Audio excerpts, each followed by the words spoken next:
रोजी भारताला ब्रिटिशांच्या गुलामगिरीतून स्वातंत्र्य मिळाले. या स्वातंत्र्यासाठी अनेक स्वातंत्र्य सैनिकांनी आपल्या प्राणाची आहुती दिली.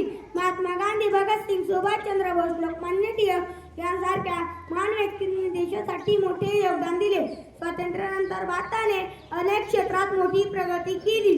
आज भारत विज्ञान, तंत्रज्ञान, शिक्षण, शेती, संरक्षण क्षेत्रात जगात आपली ओळख निर्माण करत आहे. आपण स्वातंत्र्याचा आनंद घेत असताना देशाची एकता, अखंडता आणि संविधानाचा आदर करणे ही आपली जबाबदारी आहे. चला, आजच्या दिवशी आपण संकल्प करूया की